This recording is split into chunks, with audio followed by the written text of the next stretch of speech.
Vice President Kamala Harris says she and President Biden engaged in, quote, complex negotiations to release 3 U.S. citizens and 1 U.S. resident from Russian custody today.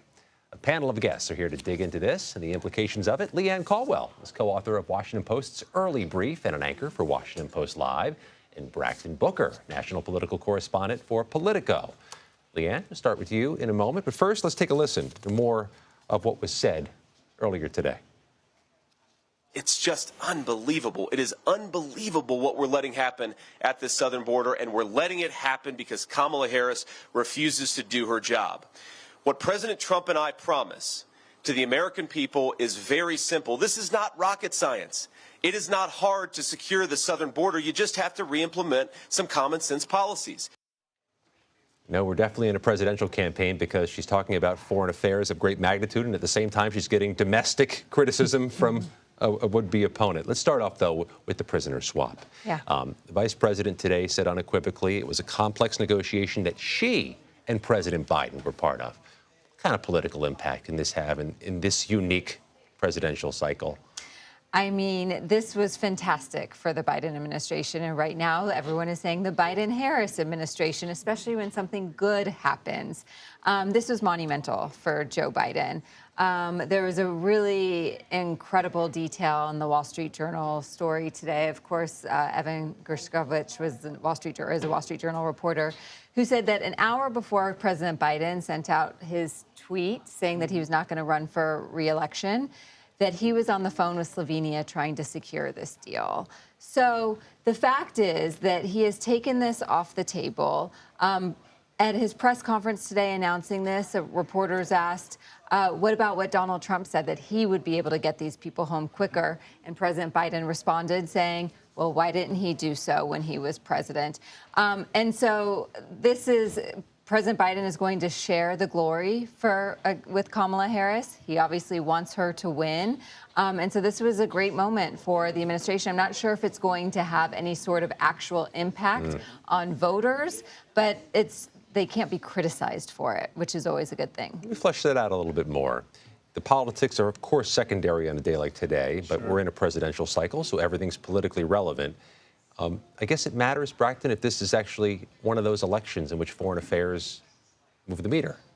Well, we are seeing that it is certainly in Republican circles going to be front and center when we're talking about the border, where we saw Ohio Senator J.D. Vance, who is, of course, Trump's running mate, trying to basically tar and feather Kamala Harris for the handling of the Biden administration's border policy. But I think what you're seeing, too, is that Republicans, especially these two on the top of the ticket, seem to continually to step on their message, right? They do have a good message about, hey, Democrats should own this border crisis. But then when you talk about whether or not she's black, whether or not she's Indian, which one is it, and try to make her decide which one she is, I mean, it really muddies up the waters when they're trying to score some political points and try to get back some of the media attention that they had prior to Kamala Harris ascending to the top of the ticket. If you have 2 or 3 different messages in a day, you don't really have a message. So on the issue of immigration, are you seeing early evidence the vice president is trying to proactively snuff that out? We've seen that in some special elections this year where Democrats have tried to win on battlegrounds in which they are viewed as weak.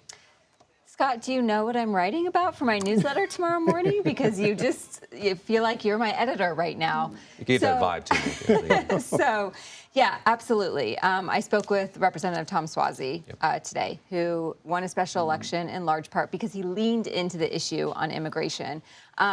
He is thrilled that Vice President Harris seems to be doing the same thing. At a rally in Atlanta on Tuesday night, she addressed the issue of border security. One of her first ads as a candidate, the top of the ticket candidate, addressed immigration, saying that she is the one who is trying to solve the issue, while President Trump, is the one who's trying to sabotage the issue. And so she is trying to define the issue for herself before Donald Trump is able to do so. We also know at the same time, in a broader sense, Democrats today in the Senate are trying to raise some attention to that Supreme Court immunity ruling, which came down 1 month ago today, the immunity for former President Trump in the January 6th case. they going to get anywhere politically with that? 'Cause they're not going to get anywhere legislatively with that. Right. Politically, is there real upside to that? Politically, I think you're going to see some of the folks on the far left of the party say, look, hey, if a president is immune, then go ahead and start talking about how you're going to structure the court. Maybe add a couple of more Supreme Court justices, so that the announcement that Biden made earlier this week, having Supreme Court justices have term limits, maybe you can start inching that policy into fruition if you can do some of that. But largely speaking, I don't know if this is going to be a topic that's going to rise to the top tier of the politics and the political debate, especially heading into the Democratic Convention in a couple of weeks. But certainly, I think you're going to have some people continue to push this and say, like, hey, we cannot let Supreme Court reform fall by the wayside as we get closer to the election.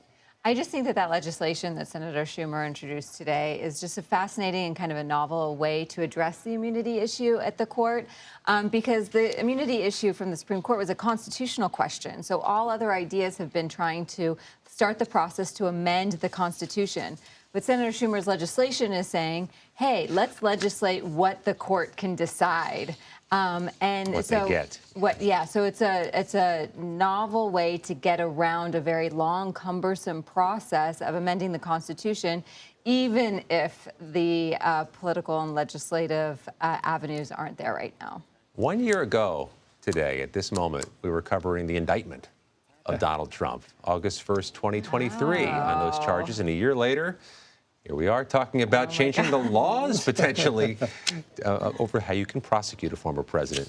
Did time go fast or slow? Yeah, both? it's both. Yeah, exactly. Both. Leigh Ann Caldwell, Brakkton Booker, thank you both.